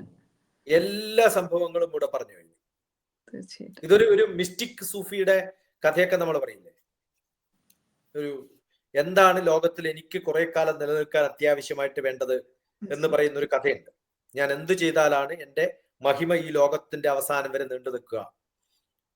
ഏത് കൺസ്ട്രക്ഷൻ കൊണ്ടും നടക്കില്ല എന്ന് പറയും. ആകെ ചെയ്യേണ്ടത് കുറച്ചൊരു വിത്തെടുത്തിട്ട് എവിടെയെങ്കിലും ഇട്ട് കഴിഞ്ഞാൽ അത് മുളച്ച് അത് പിന്നെയും അതിന്റെ വിത്തുണ്ടാക്കിയിട്ട് പിന്നെ നിൽക്കുമ്പോൾ ആ വിത്ത് ആരാ എറിഞ്ഞതെന്ന് അന്വേഷിച്ചു പോയാൽ അത് താനാണെന്ന് അറിയുമ്പോൾ താൻ അത്രയും ഫേമസ് ആവുമെന്ന് പറയാറുണ്ട്. കാലാകാലങ്ങളായിട്ട് നിലനിൽക്കാൻ അത് മാത്രമേ വേണ്ടൂ എന്ന് പറയാം. അതുപോലെയാണ് എല്ലാ യജ്ഞകർമ്മങ്ങളാണ് നമുക്കൊക്കെ ചെയ്യാൻ പറ്റുന്ന ഏറ്റവും മിനിമം അല്ലെങ്കിൽ ഏറ്റവും maximum. The penultimate and the best and the east എന്നൊക്കെ പറയില്ലേ, ഈസ്റ്റ് വെസ്റ്റ് നോർത്ത് സൗത്ത് പറയുന്നത് എല്ലാം അതാണ്. വളരെ മനോഹരമായിട്ടുള്ള ഒരു വിവരണമാണ്. നമ്മൾ എത്രത്തോളം ബോധമില്ലാതെയാണ് ജീവിക്കുന്നത് എന്ന് ഓർമ്മിപ്പിക്കുന്നതായിരുന്നു അങ്ങയുടെ ആ വിവരണം, അല്ലെ? ഇത് എന്റേതല്ല എന്ന് പറയുമ്പോൾ മഴ വരുന്നു, അല്ലെങ്കിൽ അവിടെ നിന്ന് വിത്ത് മുളയ്ക്കുന്നു, അറിവ് പോലും സെക്കൻഡറി. ഇപ്പൊ ഈ പറയുന്നത് പോലും അങ്ങ് തന്നെ എത്ര ആത്മാർത്ഥമായിട്ട് പറയുന്നു. ഈ പറയുന്ന അറിവുകൾ പോലും നമ്മുടേതല്ല, ആരൊക്കെയോ പറഞ്ഞു തന്നിട്ടുള്ള അറിവുകൾ നമ്മുടേതാക്കി നമ്മൾ അവതരിപ്പിക്കുന്നു എന്ന് മാത്രം. സെക്കൻഡറി നോളജ് ആണ് നമ്മളുടെ അറിവുകൾ പോലും. അപ്പൊ എത്രത്തോളം നമ്മൾ ഈശ്വരനും അല്ലെങ്കിൽ പ്രപഞ്ചവുമായിട്ട് കണക്റ്റഡ് ആണ്, ബന്ധപ്പെട്ടിരിക്കുന്നു എന്ന് ഓർമ്മിപ്പിക്കുന്ന ഈ 2 ശ്ലോകങ്ങൾക്ക് വളരെ വ്യത്യസ്തമായിട്ടുള്ള ഒരു വിവരണമാണ് ടി.പി.സി നമുക്കായിട്ട് നൽകിയിട്ടുള്ളത് സത്യത്തില്. അടുത്തത് 16ാമത്തെ ശ്ലോകമാണ്. ഭഗവത്ഗീത 3-ാം അധ്യായം കർമ്മയുഗത്തിലെ 16ാമത്തെ ശ്ലോകത്തിലേക്ക് കടക്കുകയാണ്. ഭഗവാൻ പറയുകയാണ്, ഏവം പ്രവർത്തിതം ചക്രം നാനുവർത്തയദീഹയാ മേഘായുരിന്ദ്രിയാരാമോ മേഘം പാർത്ഥ സജീവതി. ഇത് കൃത്യമായിട്ട് ജീവിതത്തിന്റെ ഒരു സൈക്കിൾ ഉണ്ട്. നമ്മൾ രാവിലെ എഴുന്നേക്കും, കുറെ എന്തൊക്കെയോ കാട്ടിക്കൂട്ടും, വൈകുന്നേരം കിടന്നുറങ്ങും, പിറ്റേ ദിവസം രാവിലെ എഴുന്നേക്കും. അങ്ങനെ വളരെ സില്ലി ആയിട്ടുള്ള, യാതൊരു പ്രാധാന്യവുമില്ലാത്ത, എല്ലാ ദിവസവും അനുവർത്തിക്കുന്ന ഈ കർമ്മചക്രം എന്ന് പറയുന്ന, അവര് കർമ്മം എന്ന് പറയുന്ന, കർമ്മല്ല ശരിക്ക്, അവര് സ്ഥിരമായിട്ട് പറയുന്ന റൊട്ടീൻ എന്ന് പറയാറില്ല, റിച്വലിസ്റ്റിക് ആയിട്ട് പോകുന്നു എന്ന് തെറ്റായിട്ട് പറയുന്ന അർത്ഥത്തില് ഇങ്ങനെ കാലക്ഷേപം. എന്തിനാ ജീവിക്കണമെന്ന് വെച്ചാൽ എന്തിനാ മരിക്കാൻ പറ്റാത്തതുകൊണ്ട് ജീവിക്കുന്നു എന്ന് പറഞ്ഞ പോലെ, ചത്തതിനൊക്കുമേ ജീവിച്ചിരിക്കലും എന്ന് പറഞ്ഞ പോലെ. ആ അവസ്ഥയിൽ നിന്നൊക്കെ മാറണമെങ്കിൽ അറിയേണ്ട ഒരു കാര്യം ഇതാണ്. എത്രയോ മനുഷ്യന്മാർ ഇത്തരം അവസ്ഥയിലാണ്. അവരൊക്കെ പാപരൂപികളാണ് എന്നാണ് ഭഗവാൻ പറയുന്നത്. നിങ്ങളുടെ ജന്മം കൊണ്ട് എന്തെങ്കിലും പ്രാവർത്തികമാക്കി വലിയ കാര്യങ്ങളൊക്കെ ചെയ്യാത്തവരൊക്കെ വെറുതെ സമയം കളയാണെന്നുള്ള പോലെ, ഒരു സൈക്കിൾ ഇങ്ങനെ പോയിക്കൊണ്ടിരിക്കുന്നു എന്നുള്ള പോലെ. ഏവം പ്രവർത്തിതം ചക്രം, കൃത്യമായിട്ട് ഒരു ചക്രം തിരിയുന്നത് പോലെ അർജുന എല്ലാ ദിവസവും ഇങ്ങനെ നടന്നു പോകുന്ന, കാലക്ഷേപം നടത്തുന്ന കുറെ ആൾക്കാരുണ്ട്. ഏതൊരുവൻ ഈ ലോകത്തെ ഇങ്ങനെ അല്ലാതെ നന്മയോടുകൂടി അനുവർത്തിക്കുന്നു എന്നാണ്. നാനു അനുവർത്തതീഹ യാ അഘായൂരിന്ദ്രിയാരോമോ, ആരാണോ ഇന്ദ്രിയങ്ങളെ, ഈ മനുഷ്യന്മാരായിട്ടുള്ള വ്യക്തികള് പാപ കർമ്മങ്ങളെ കൊണ്ട് ഓരോ ദിവസവും ചെയ്തുകൊണ്ടിരിക്കുന്ന കർമ്മങ്ങൾക്ക് അതിന്റെ യാതൊരു ഗുണവും ബാക്കിയുള്ളവർക്ക് അനുഭവിക്കാൻ കൊടുക്കാതെ സമയം കളയുന്ന കുറെ മനുഷ്യന്മാര് ഈ പ്രപഞ്ചത്തിലുള്ള എത്രയോ വലിയ നാച്ചുറൽ റിസോഴ്സസ്, ഓരോ ഭക്ഷണവും വെള്ളവും എന്ന് പറയുന്നത് വളരെ വില പിടിച്ചതാണ്. അത് ഉപയോഗിച്ചിട്ട് ജന്മം വെറുതെ നശിപ്പിക്കുകയാണ്. ഇത് ഇടുന്ന ഫാക്ടറിയിൽ നിന്ന് എന്തെങ്കിലും പ്രൊഡക്ഷൻ ഔട്ട്പുട്ട് വേണ്ടേ ജനങ്ങൾക്ക് വേണ്ടിയിട്ട്? അതില്ല. ഈ ജനങ്ങളുടെ എല്ലാം കാർന്നു തിന്നിട്ട് അവരുടെ സ്വത്ത് അപഹരിച്ച് കഴിച്ചിട്ട് അവർക്ക് വേണ്ടി ഒന്നും തിരിച്ചും കൊടുക്കാതെ പോകുന്ന കുറെ മനുഷ്യന്മാർ. അതിൽ ബുദ്ധിമുട്ടേണ്ട കാര്യമൊന്നുമില്ല. ഇപ്പം എനിക്കത് ചെയ്യാൻ സാധിച്ചിട്ടില്ലെങ്കിൽ അങ്ങനെ ചെയ്യാൻ സാധിക്കുന്ന ഒരു മകനോ മകളെയോ, എന്റേതല്ലാത്ത പുത്രിപുത്രന്മാരെയോ, എന്റേതല്ലാത്ത ആരെങ്കിലുമൊക്കെയോ എനിക്ക് അങ്ങനെയൊക്കെ ആക്കി മാറ്റാൻ സാധിക്കുമെങ്കിലും വലിയൊരു കഴിവാണ്. നമ്മളിപ്പോ ഡെവലപ്മെന്റ് പ്രോസസ്സ് അല്ലെങ്കിൽ പൊളിറ്റിക്സ് എന്ന് പറയുന്നത്, പൊളിറ്റിക്സിൽ ഞാനില്ലെങ്കിലും പൊളിറ്റിക്സിൽ ഉണ്ടാവുന്ന ഒരാളെ എനിക്ക് സഹായിക്കാനോ സപ്പോർട്ട് ചെയ്യാനോ ഒക്കെ സാധിക്കുകയാണെങ്കിലും അത് അതിന്റെ ഭാഗമാണ്, യജ്ഞകർമ്മമാണ്. ഞാൻ തന്നെ ചെയ്യേണ്ട സംഭവങ്ങളല്ല പലതും. നമുക്ക് സപ്പോർട്ട് ചെയ്ത് കൊടുക്കാൻ പറ്റുന്ന പല സംഭവങ്ങളുണ്ട്. അങ്ങനെ ചെയ്താലും അത് നല്ല കർമ്മം. അതിനു വേണ്ടിയിട്ടാണ് ഞാൻ ജീവിക്കുന്നത്, അതിനു വേണ്ടിയിട്ടാണ് ഞാൻ പഠിക്കുന്നത്, അതിനു വേണ്ടിയിട്ടാണ് ഞാൻ ഇത് ഉൾക്കൊള്ളുന്നത് എന്നുള്ളൊരു ബോധം ഉണ്ടായാലും മതി. ആ ബോധത്തോടു കൂടി ചെയ്യുമ്പോൾ ആ അറിവാണ് നമുക്ക് ഉണ്ടാവേണ്ടത്. അല്ലെങ്കിൽ പാപരൂപമായ ആയുസ് മാത്രമേ ഉള്ളൂ അവന് എന്നാണ്. അതുകൊണ്ട് എന്ത് ചെയ്യണം? മോഖം പാർത്ഥസ ജീവതി. എന്തു ചെയ്യണം? നീ സമോഘം എന്നാണ്, വെറും മോഖല്ല, സമോഘം ജീവതി. ആ വ്യർത്ഥമായ ജീവിതത്തിൽ നിന്നും പുറത്തേക്ക് വന്നിട്ട് അത്തരം ചിന്തകളൊന്നുമില്ലാതെ ഇന്ദ്രിയങ്ങളെ എന്താവശ്യങ്ങൾക്കാണോ നമ്മൾ തുറന്നു വെക്കേണ്ടത് അതിലേക്ക് തുറന്നു വെച്ച്, അല്ലെങ്കിൽ അഘായു ഇന്ദ്രിയാരാമന്മാരായിട്ട് മാറും. പാപങ്ങൾ മാത്രം ചെയ്യുന്ന ഇന്ദ്രിയന്മാരായിട്ടുള്ള മനുഷ്യന്മാരായിട്ട് മാറും. അതിന് പകരം സമോഘം ജീവതി, അവൻ വ്യർത്ഥമായി ജീവിക്കുന്ന അവസ്ഥയിൽ നിന്ന് പുറത്തേക്ക് വരണം എന്നുള്ള ഇൻഡിക്കേഷനാണ്. ആ സൈക്കിളിൽ അല്ല താൻ പെടേണ്ടത് എന്നാണ് പറയുന്നത് ശ്ലോകത്തിൽ. വളരെ മനോഹരമായിട്ടായിരുന്നു ആ വിവരണം. നമ്മൾ ഒറ്റയ്ക്കല്ല വരുന്നത്, നമ്മൾ കണക്റ്റഡ് ആണ്, എപ്പോഴും ഭഗവാനും പ്രപഞ്ചവുമായിട്ട് ബന്ധപ്പെട്ടിരിക്കുന്നു എന്നുള്ള ഓർമ്മിപ്പിക്കൽ തന്നെയാണ് അങ്ങിപ്പോ പറഞ്ഞത്. മറ്റൊരു പ്രധാനപ്പെട്ട ഒരു പോയിന്റ് പറഞ്ഞത്, സ്വയം ചെയ്യാൻ സാധിച്ചില്ലെങ്കിൽ ആ ചെയ്യുന്നവരെ പിന്തുണയ്ക്കുക എന്നുള്ളത് ഇപ്പോഴത്തെ കാലഘട്ടത്തിന് പ്രത്യേകിച്ചും വളരെ വളരെ പ്രാധാന്യമുള്ള ഒരു വാക്കുകളായിരുന്നു. അത് നമുക്ക് സാധിക്കട്ടെ എന്ന് പ്രാർത്ഥിച്ചുകൊണ്ട് അടുത്ത പറയുന്നു. എന്താ കാര്യം വെച്ചാല്, നമ്മളിപ്പോ ഏതെങ്കിലും ഒരു നല്ല കാര്യം ചെയ്യുന്ന സമയത്ത് സപ്പോർട്ട് ചെയ്യാൻ ആൾക്കാർ പലരും ഉണ്ടാവില്ല. പക്ഷെ അതിനെ കുറ്റപ്പെടുത്തി പറയാൻ കുറേ ആൾക്കാരുണ്ടാവും. അപ്പോ ഈ നന്മ തോന്നുന്നവർ ചെയ്യേണ്ടത് ആ ഒരു സപ്പോർട്ട് കൊടുക്കുക എന്നുള്ളതാണ്. തെറ്റ് കാണുമ്പോൾ നമ്മൾ വീട്ടിൽ പറയും അങ്ങനെ ചെയ്യരുത് എന്ന് പറയും. അങ്ങനെ ചെയ്യരുത് എന്ന് പറയുന്ന വാക്കുകളാണ് കൂടുതൽ. ഇനി നന്മ ചെയ്താൽ അസലായിട്ടുണ്ട് കേട്ടോ എന്നൊരു വാക്ക് പറഞ്ഞു കേൾക്കാൻ എന്ത് സുഖം ഉണ്ടാവും. ആ തോന്നുന്നവരൊന്നും അത് പറയുന്നില്ല എന്നുള്ളത്. ആ പറയുന്നതും ഒരു പോസിറ്റീവ് ആസ്പെക്ട് ആണ്. ആ പറയുന്നതും നല്ല കർമ്മമാണ്, നല്ല കർമ്മത്തെ സപ്പോർട്ട് ചെയ്യലാണ്. നമ്മൾ പലപ്പോഴും അങ്ങനെയല്ല. എല്ലാത്തിനെയും തപമാതാ പതിവൃത നോ നെഹി നെഹി എന്ന് പറയുന്ന പോലെ എല്ലാത്തിനെയും എതിർക്കുന്ന ഒരു സ്വഭാവം മാത്രം ഉണ്ടായിക്കഴിഞ്ഞാൽ എന്താ ചെയ്യവർ? അപ്പൊ നന്മ ചെയ്യാൻ ആൾക്കാർക്ക് മനസ്സില്ലാതെ വരും. എന്തുകൊണ്ടാണ് അങ്ങനെയെന്ന് ചോദിച്ചാൽ അതിന് ഉത്തരവുണ്ട്. കലൗ കർത്തവ്യുഗം കർമ്മ സദായ കർത്തുമിശ്ചതി സ്വാമിദ്രോഹി ഇതം മത്വാ ഇതരം പതതേ കലി. സ്വാമിദ്രോഹികളെ, നന്മ ചെയ്യുന്നവരെയൊക്കെ ഉപദ്രവിക്കുന്ന ആൾക്കാരുടെ എണ്ണമായിരിക്കും കൂടുതൽ. അതെപ്പോഴും ഉണ്ടാവും. അപ്പൊ അതും നമ്മുടെ ഈ കാലഘട്ടത്തിന് നമുക്ക് സ്വരൂപിച്ചു കൊടുത്തിട്ടുള്ള നല്ല കർമ്മങ്ങളൊന്നും ചെയ്യാൻ സാധിക്കാത്ത അവസ്ഥയിലേക്ക് നമ്മളെ എങ്ങനെ മാറ്റാൻ പറ്റുമോ അങ്ങനെ മാറ്റാൻ നോക്കുന്ന കുറെ കലികാല രൂപത്തില് ആൾക്കാർ ഇപ്പോഴും ഇവിടെയൊക്കെ ഉണ്ടാവും. കലിയുടെ ഉത്ഭവം എന്ന് പറയുന്നത് പെട്ടെന്ന് ഒരു ദിവസം വരികയല്ല ചെയ്യാം. അവരുടെ ഏജന്റുമാരെ ആദ്യം തന്നെ അയച്ച് അവര് ഈ തിന്മ ചെയ്യുന്നവർക്കാണ് പ്രാധാന്യം എന്ന് കാട്ടിക്കൂട്ടി കൊടുത്ത് അങ്ങനെ വരുമ്പോഴാണ് മനസ്സിലാക്കുക, ഇങ്ങനെയുള്ളവരൊക്കെ ഉണ്ടായിരുന്നു പണ്ട് എന്നൊക്കെ തോന്നാം. വളരെ മനോഹരമായിട്ടുള്ള ഒരു വിവരണമാണ്. അടുത്തത് ഭഗവത്ഗീത 3-ാം അധ്യായം കർമ്മയോഗത്തിലെ 17-ാമത്തെ ശ്ലോകത്തിലോട്ടാണ് നമ്മൾ കടക്കുന്നത്. ഭഗവാൻ പിന്നെയും തുടരുകയാണ്. യസ്ത്വാത്മരതിരേവ സ്യാദ്യാത്മതൃപ്തശ്ച മാനവഃ ആത്മന്യേവ ച സന്തുഷ്ടഃ തസ്യ കാര്യം ന വിദ്യതേ. തസ്യ കാര്യം ന വിദ്യതേ. അവന് ചെയ്യേണ്ടതായിട്ട് ഒന്നുമില്ല എന്നാണ്. ഏതൊരാൾക്ക് ആത്മീയമായിട്ടുള്ള ഒരു അവസ്ഥയിലേക്ക് എത്തുമ്പോൾ, ആ ഒരു ബ്ലിസ് എൻജോയ്മെന്റ് നമ്മളിലേക്ക് എത്തുമ്പോൾ അത് നമുക്ക് റിജോയ്സ് ചെയ്യാൻ, അത് ഉള്ളിന്റെ ഉള്ളിൽ ഇങ്ങനെ ഇടയ്ക്കിടയ്ക്കേ നമുക്ക് തോന്നും, എന്ത് സുഖാണ് ഈ ജീവിതം എന്ന് തോന്നുന്ന ഒരു അവസ്ഥയിലേക്ക് നമ്മളെ ഇലിമിനേറ്റ് ചെയ്തിട്ട് നമ്മളെ ബ്രൈറ്റൻഡ് ആയിട്ട് ബ്യൂട്ടിഫിക്കേഷൻ തരാൻ വേണ്ടിയിട്ട് നമ്മുടെ ഉള്ളിന്റെ ഉള്ളിൽ ഒരു സാറ്റിസ്ഫാക്ഷൻ നമുക്ക് തോന്നും. ആ സാറ്റിസ്ഫാക്ഷൻ തോന്നിപ്പിക്കുന്ന, ഒരു സന്തോഷം തോന്നിപ്പിക്കുന്ന ഒരു അവസ്ഥയിലേക്ക് നമുക്ക് എത്താൻ സാധിക്കും എന്നുള്ളതിന്റെ ഒരു വിശ്വാസമാണ്. നേരത്തെ നെഗറ്റീവ് പറഞ്ഞ ഒട്ടനെ പോസിറ്റീവ് പറയും ഭഗവാൻ. നേരത്തെ ഒരു നെഗറ്റീവ് പറഞ്ഞു എന്ന് വിചാരിക്കുക, സൈക്കിൾ ആണെന്നൊക്കെ പറഞ്ഞു കഴിഞ്ഞാൽ അയ്യോ കഷ്ടമായി എന്ന് തോന്നുമ്പോൾ അടുത്ത സെൻസിൽ പറയും, അല്ല അത്ര കഷ്ടമൊന്നുമില്ല, ഇങ്ങനെയൊക്കെ ചെയ്താൽ രക്ഷപ്പെട്ടു പോകാന്ന് പറയില്ലേ, അതുപോലെയാണ് ഈ ശ്ലോകം. ഇവിടെ കൃത്യമായിട്ട് ഏത് മാനവനാണോ, എന്നാൽ ഏതൊരു മനുഷ്യനാണോ, നേരത്തെ പറഞ്ഞത് നെഗറ്റീവാണ്, ഇപ്പൊ പറയുന്നത് ഏതൊരു മനുഷ്യനാണോ ആത്മരതി, സ്വന്തം സന്തോഷം, ആ ആത്മരതിയിൽ നമുക്ക് എങ്ങനെ സന്തോഷം കണ്ടെത്താൻ സാധിക്കും? ആത്മതൃപ്ത. ഇതിനകത്ത് എത്ര വാക്കുകളാന്ന് നോക്കിയോ, ആത്മാ എന്നുള്ളത്. അവിടെ കൃത്യമായിട്ട് നോക്കേണ്ടത്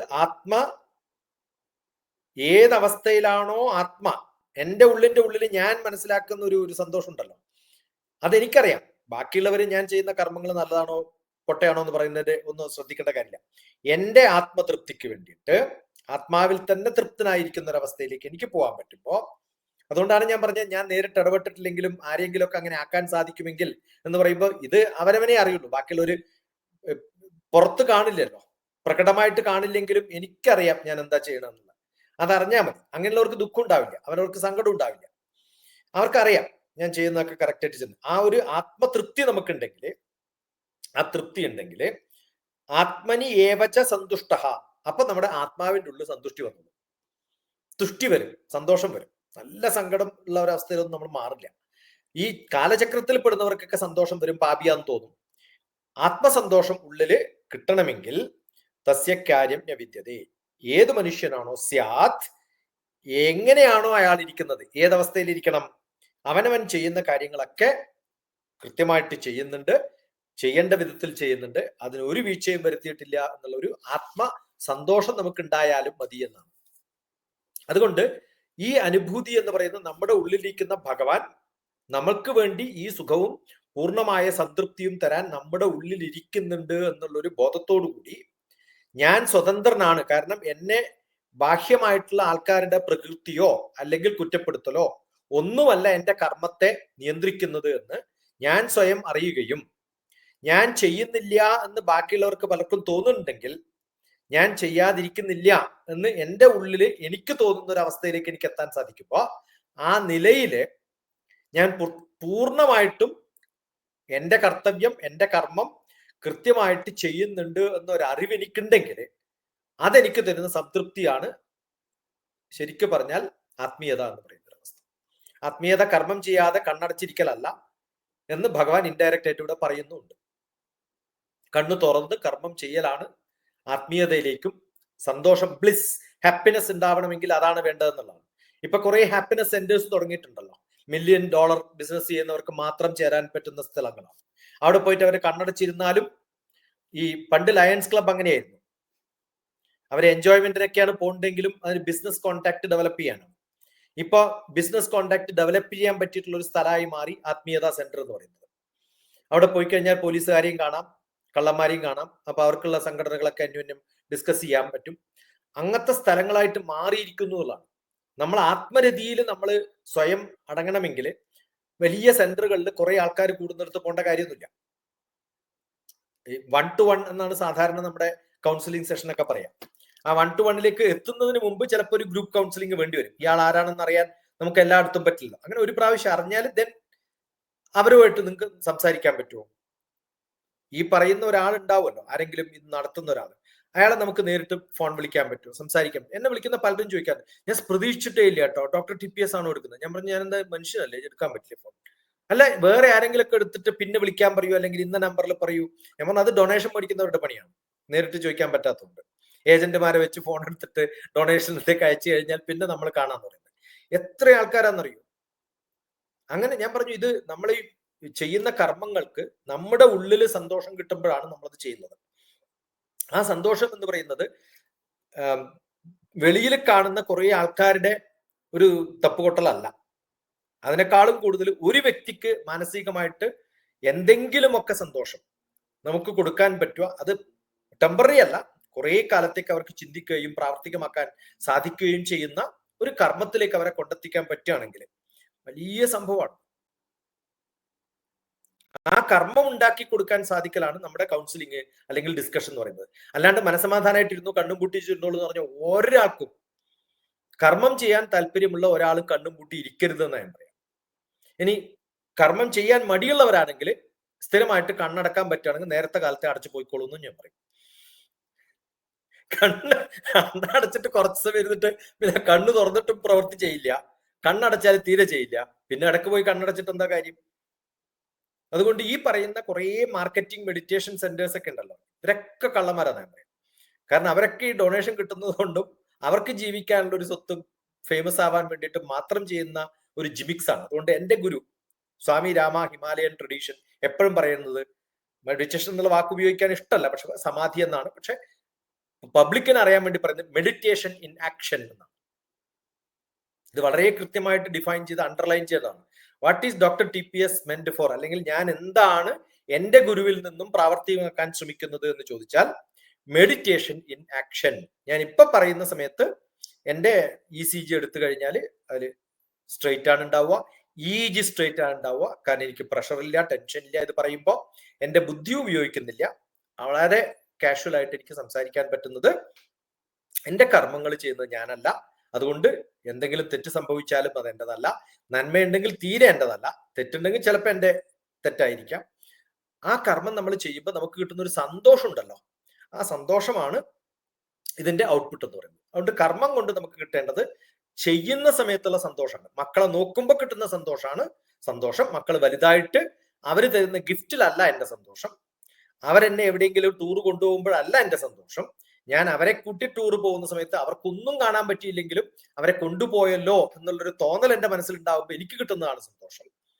ഇപ്പൊ ഹസ്ബൻഡും വൈഫും ഉണ്ട്. ഓ, വൈഫിനെ സന്തോഷിപ്പിക്കാന്ന് വിചാരിച്ചിട്ട് ഹസ്ബൻഡ്, അല്ലെങ്കിൽ ഹസ്ബൻഡിനെ സന്തോഷിപ്പിക്കാന്ന് വെച്ചിട്ട് വൈഫ് ടൂറിന് കൊണ്ടുപോയിരിക്കും. ഈ കൊണ്ടുപോകുന്ന ആൾക്ക് സന്തോഷം ഒന്നും ഉണ്ടാവില്ല, കാരണം ചെയ്യുന്നത് മറ്റൊരാൾക്ക് വേണ്ടിയിട്ടല്ലേ, അവനവൻ ആഗ്രഹത്തിലല്ലല്ലോ പോകുന്നത്. അപ്പൊ അദ്ദേഹം സന്തോഷിക്കില്ല. അദ്ദേഹം സന്തോഷിക്കാത്തപ്പോൾ എന്ത് പറ്റും? എല്ലാ യാത്രകളും ദുരന്തങ്ങളായിട്ട് മാറാറുണ്ട്.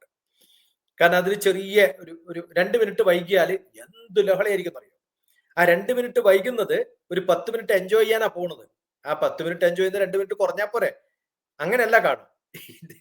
വളരെ സൂക്ഷ്മമായിട്ട് നോക്കുമ്പോൾ നമ്മൾ മനസ്സിലാക്കിയ ജീവിതത്തിൽ പലപ്പോഴും ചെറിയ കാര്യങ്ങൾക്ക് വേണ്ടി ശണ്ട കൂടുന്ന സമയത്ത് നമ്മൾ നഷ്ടപ്പെടുത്തുന്നത് വലിയ സന്തോഷങ്ങളെയാണെന്ന് മനസ്സിലാക്കുക. അത് എത്ര കാശ് കൊടുത്താലും കിട്ടില്ല. ഒരു 10 രൂപയുടെ ഗ്ലാസ് ആണ്, കുപ്പി ഗ്ലാസ് ആണ്, അടിച്ചു പൊട്ടിയിട്ട് താഴെ വീണാല് അതുകൊണ്ട് നമ്മൾ നഷ്ടപ്പെടുത്തുന്ന ഈ മാനസികമായിട്ടുള്ള സംഘർഷങ്ങളും പ്രശ്നങ്ങളൊക്കെ ഉണ്ടായിട്ട് സമാധാനം നഷ്ടപ്പെടുന്നത് എത്ര രൂപ കൊടുത്താലും നമുക്ക് തിരിച്ചു കിട്ടാത്തതാണ്. അത് മാത്രമേ ഓർമ്മയിലുണ്ടാവൂ. അതുകൊണ്ട് 10 രൂപയുടെ ഗ്ലാസ് പോകുമ്പോൾ ഞാൻ സാധാരണ പറയാറുള്ളത്, ഈ വിഷുവിനൊക്കെ പടക്കം പൊട്ടിക്കുമ്പോൾ, ദീപാവലിക്കൊക്കെ പടക്കം പൊട്ടിക്കുമ്പോൾ നമ്മൾ സന്തോഷിക്കുന്നത് പോലെ ഗ്ലാസ് ഒക്കെ പൊട്ടുമ്പോൾ എല്ലാ വീട്ടുകാരും കൂടി എന്ത് നല്ല സൗണ്ട് ആണെന്ന് പറഞ്ഞ് എൻജോയ് ചെയ്യണം. കാരണം നമ്മൾ ഈ ചെറിയ കാര്യങ്ങളിലാണ് നമ്മുടെ ശ്രദ്ധ, വലിയ കാര്യങ്ങളിലല്ല എന്നുള്ളതാണ് നമ്മുടെ നഷ്ടം. അതുകൊണ്ടാണ് ഇവിടെ പറയുന്ന സമയത്ത് ആത്മ എന്ന് പറയാൻ കാരണം മാനസികമായിട്ടുള്ളതോ ബുദ്ധിപരമായിട്ടുള്ളതോ അല്ല, ഡീപ്പ് ഇൻസൈഡ് എന്ന് പറയില്ലേ, ആ ഡെപ്തിലാണ് ഞാൻ ചെയ്യുന്നതൊക്കെ കറക്റ്റ് ആണ് എന്ന്. അത് കുറച്ചു കാലം കഴിയുമ്പോൾ മനസ്സിലാവും എന്ന് നമ്മുടെ തൊട്ടടുത്ത ബന്ധുക്കളോടൊക്കെ ചിലപ്പോൾ പറയേണ്ടി വരും. പിന്നെ മനസ്സിലാവും, ഇപ്പൊ മനസ്സിലാവില്ല, പ്രായമാവും മനസ്സിലാവും. മനോഹരമായിട്ടാണ് അത് വിവരിച്ചത്. അതായത് സകല നേരത്തും സർവ്വനേരത്തും ബോധത്തോടെ ഇരിക്കുന്ന ഒരു വ്യക്തിക്ക് മാത്രമേ ജീവിതം ആസ്വദിക്കാൻ സാധിക്കൂ. അല്ലാത്തവർക്കാണ് ജീവിതം ദുരിതമായിട്ടും ദുഃഖമായിട്ടും ഒക്കെ തോന്നുന്നത് എന്നുള്ളതിന്റെ വളരെ മനോഹരമായിട്ടുള്ള പ്രായോഗിക തലത്തിലാണ് അങ്ങ് വിവരിച്ചത്. എത്ര അധികം ഈ ഒരു ബോധത്തിൽ ഇരുന്നാലും നമ്മളെല്ലാവരും മനുഷ്യരാണ്. അതുകൊണ്ട് തന്നെ ഒക്കേഷണൽ ആയിട്ട് ഇടയ്ക്കിടെയെങ്കിലും ഈ ഒരു ബോധം നമുക്ക് നഷ്ടപ്പെടാറുണ്ട്, നമ്മൾ ദുഃഖിക്കാറുണ്ട്, ചിലപ്പോൾ വിലപിക്കാറുണ്ട്, അല്ലെങ്കിൽ എന്തെങ്കിലും ഒരു പ്രശ്നമായിട്ടൊക്കെ നമുക്ക് തോന്നാറുണ്ട്. പക്ഷെ ഉടനെ തന്നെ മനസ്സിനെ തിരിച്ചു കൊണ്ടുവരിക, അല്ലെ, ആ ഒരു കർമ്മത്തിന്റെ പ്രാധാന്യം മനസ്സിലാക്കുക എന്ന് വരുമ്പോഴാണ് ഇവിടെ ഭഗവാൻ നേരിട്ട് പറയാണ്, ഇങ്ങനെ ആത്മതൃപ്തനായിട്ടുള്ള ഒരു വ്യക്തിക്ക് അവന് പിന്നെ ചെയ്യേണ്ടതായിട്ട് ഒന്നുമില്ല, അവൻ എപ്പോഴും ഹാപ്പിയാണ്. എനിക്ക് പലപ്പോഴും കേട്ടോ, അയാൾ എന്തൊക്കെയോ ചെയ്യുന്നുണ്ട്, പക്ഷെ അയാളാണ് ചെയ്യണമെന്നുള്ള ഭാവമില്ലാത്തതുകൊണ്ട് അവന് കരണീയമായിട്ടൊന്നുമില്ല. അതെ, വളരെ സന്തോഷം. അതായത് ഇവിടെ തൃപ്തിയാണ്, അല്ലെ, മെഡിറ്റേഷൻ എന്ന് അങ്ങ് മറ്റൊരു വിവരണം പറഞ്ഞത്, മെഡിറ്റേഷനെ എത്ര മനോഹരമായിട്ട് ആക്ഷൻ ഇൻ കർമ്മയാണ് മെഡിറ്റേഷൻ എന്ന് പറഞ്ഞു.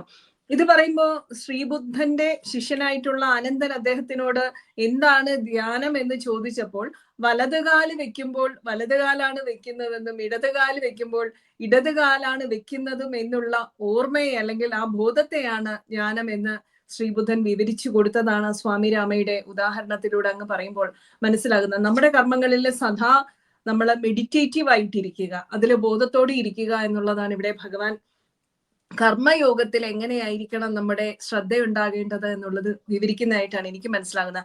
ചുരുക്കി പറഞ്ഞാൽ കണ്ടന്റ്മെന്റ് ഇസ് മെഡിറ്റേഷൻ, അല്ലെ, ഒരു യോഗ എന്ന് പറയുന്നത്, അല്ലെങ്കിൽ കണ്ടന്റ്മെന്റ് ഇസ് യോഗ, എല്ലാം യൂണിയൻ ആയിട്ടിരിക്കുക, ഭഗവാനായിട്ട് ചേർന്നിരിക്കുന്നതെല്ലാം കണ്ടന്റ്മെന്റ് ആണ് എന്നുള്ളതാണ് മനസ്സിലാകുന്നത്. കണ്ടന്റ്മെന്റ് ഇസ് കർമ്മയോഗ എന്ന് വേണമെങ്കിൽ പറയാം, അല്ലെ, തൃപ്തി, കർമ്മയോഗ ഇസ് കണ്ടന്റ്മെന്റ്, അല്ലെങ്കിൽ തൃപ്തി തന്നെയാണ്, കർമ്മത്തിലുള്ള തൃപ്തി തന്നെയാണ് കർമ്മയോഗമായിട്ട് മാറുന്നത്.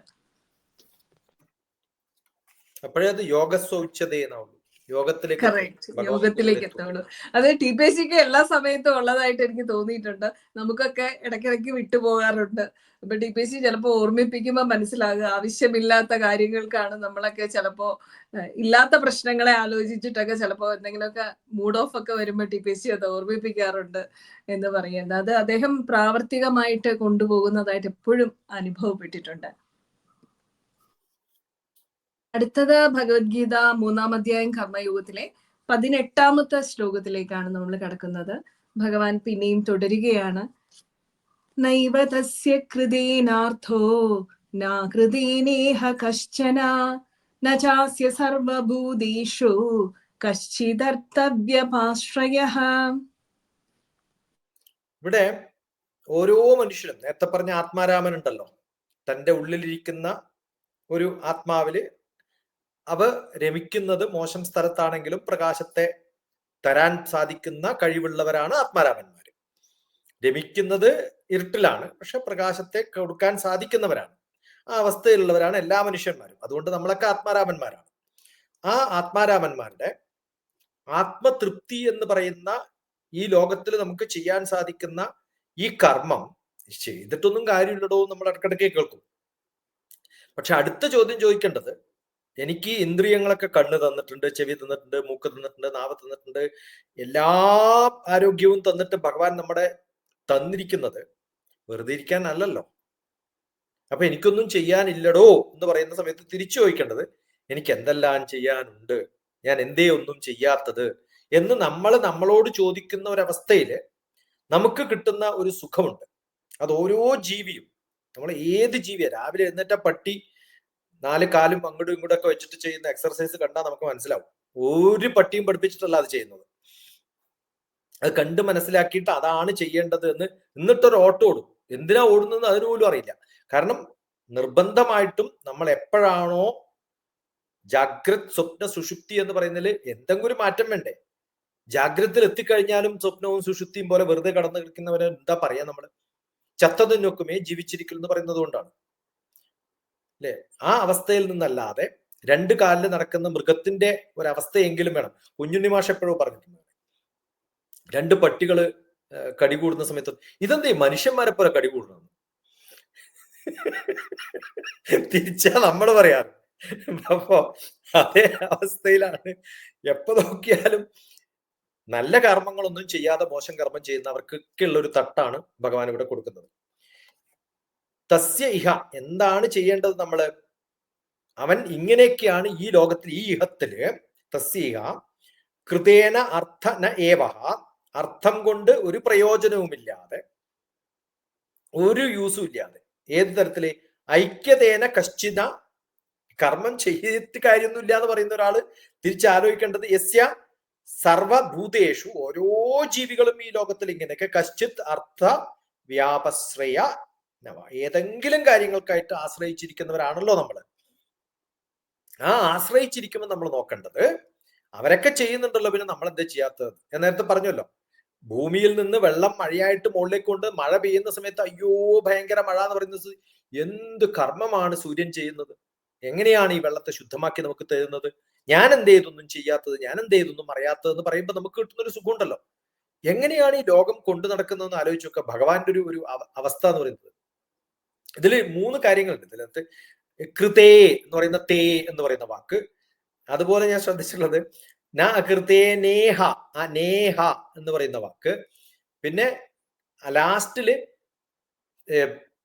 പാശ്രയ എന്നാണ്. അത് പാശ്രയ അല്ല, ആ ഒരു വാക്കുണ്ടല്ലോ, നമ്മൾ കൃത്യമായിട്ട് ആലോചിച്ച് നോക്കണം. ഏതവസ്ഥയിൽ നിന്നാണോ നമുക്ക് ബാക്കിയുള്ളവരെ ഡിപ്പെൻഡ് ചെയ്യപ്പെടുക എന്നുള്ളത് ആശ്രയം. അപ്പൊ അതില് ആ പായും നേയും തേയും ഒന്നും വേണ്ട. കൃത്യമായിട്ട് നമ്മൾ മനസ്സിലാക്കുക ഏതവസ്ഥയിലാണ് നമ്മുടെ കർമ്മങ്ങള്, ഏത് നിശ്ചയത്തോടു കൂടിയാണോ ഞാൻ ചെയ്യുന്നത്, ഏത് കർമ്മത്തിലാണോ ഞാൻ ഡിപ്പെൻഡ് ആയത്, ആ അവസ്ഥയിലേക്ക് എനിക്ക് എൻ്റെ ഒരു റിയലൈസേഷന്റെ ആ ഒരു മനസ്സിനെ എനിക്ക് അതിലേക്ക് ഒന്ന് ഡയറക്റ്റ് ചെയ്യാൻ സാധിച്ചാൽ എന്ത് രസമായിരിക്കും ഈ ലോകം. അത് കാണാനുള്ള ഒരു കഴിവ് നമുക്ക് ഉണ്ടാവണം എന്ന് ഭഗവാൻ നമ്മൾ ഓർമ്മിപ്പിക്കുകയാണ്. ശരിക്കും പറഞ്ഞാൽ എനിക്ക് ചെയ്തിട്ടുള്ള കാര്യം ചെയ്യാണ്ടിരുന്നിട്ട് വല്ല കാര്യമുണ്ടോ?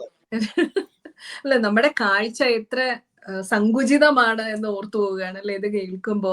എത്ര ലിമിറ്റഡ്, നമ്മൾ ഇതിനെ പറ്റിയൊന്നും ചിന്തിക്കുന്നില്ല എന്നുള്ളതാണ് സത്യം. എത്ര വലിയ ഒരു ലോകത്തെ എത്ര മനോഹരമായിട്ട് ഭഗവാൻ സദാ നിയന്ത്രിക്കുന്നു.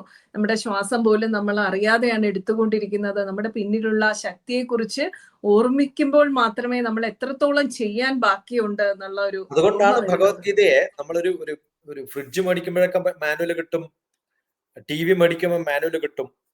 അതുപോലെ ഭഗവത്ഗീത എന്ന് പറയുന്നത് ഈ മനുഷ്യജന്മം എങ്ങനെ ജീവിച്ചു തീർക്കണം എന്നുള്ളതിന്റെ ഓപ്പറേറ്റിംഗ് മാനുവൽ ആണെന്ന് വേണമെങ്കിൽ പറയാം.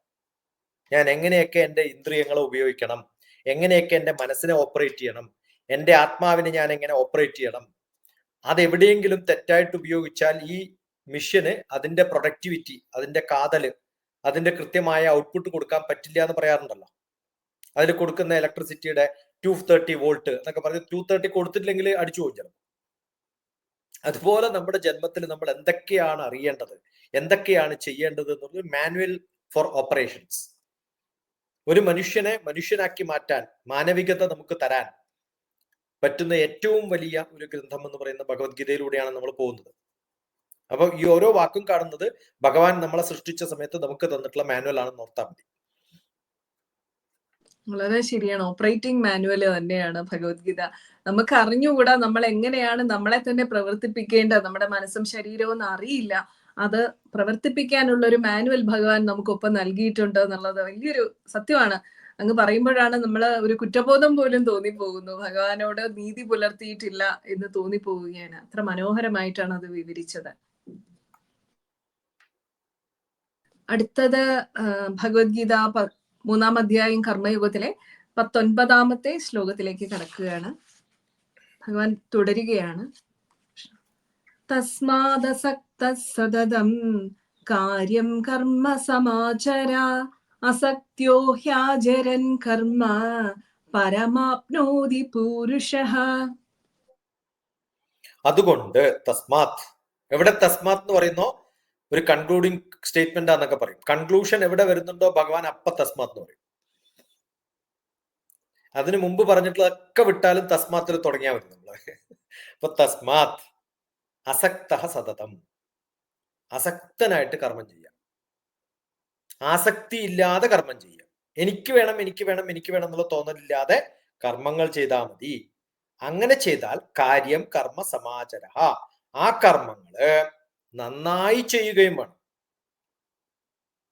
നന്നായിട്ട് ചെയ്യാൻ സാധിക്കണം. സമാചര അസക്തോ ഹ്യാചരൻ കർമ്മ, ഏത് മനുഷ്യനാണോ ഇത്തരം ആസക്തി ഇല്ലാതെ കർമ്മങ്ങൾ ചെയ്യാൻ സാധിക്കുന്നത്, കർമ്മ ആചരൻ പുരുഷ, അവസാനം പറഞ്ഞ പുരുഷ എവിടെയാണ്, ആരാണോ ആ കർമ്മം ചെയ്യുന്ന പുരുഷൻ, പരം ആപ്നോതി, അയാൾ എവിടെ പ്രാപിക്കും, പരമാപ്നോതി.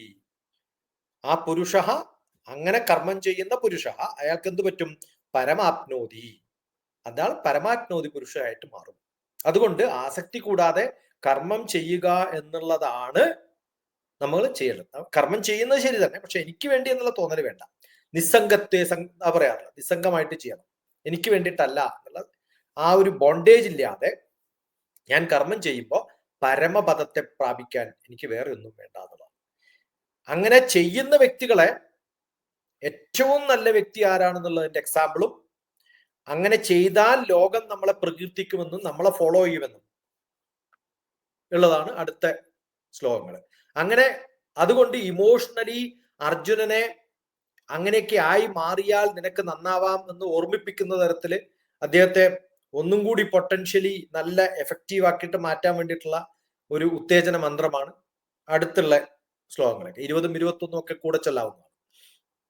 അത് ചെല്ലുമ്പോഴത്തേക്കും അർജുനൻ, എനിക്ക് തോന്നുന്നു ഈ തസ്മാത്ത് എന്ന് പറഞ്ഞു കഴിഞ്ഞിട്ട് പറഞ്ഞിട്ടുള്ള ഒരു 2-3 ശ്ലോകങ്ങൾ എപ്പോഴും അങ്ങനെയാണ്. അതില് കൃത്യമായിട്ടുള്ള എക്സാമ്പിൾ, അതിൽ ലോകത്തിലെ ഏറ്റവും നല്ല രാജാവ് ആരായിരുന്നു ചോദിച്ച് ജനകരാജാവാണ്. അപ്പൊ ജനകരാജാവിന്റെ എക്സാമ്പിൾ ആണ് ഇവിടെ പറയുക. അത് ഇവിടെയാണ് വരിക. അത് കഴിഞ്ഞിട്ട് അങ്ങനെ ചെയ്താൽ ജനകനെ ഇപ്പം ഞാൻ ഓർത്തതുപോലെ അർജുന നിന്നെയും കാലം ഓർത്തുകൊള്ളും എന്ന് ഓർമ്മിപ്പിക്കുകയാണ്. അതിനാണ് നമ്മൾ ഒരാളെ എക്സാമ്പിൾ ആയിട്ട് എടുക്കുന്നത്.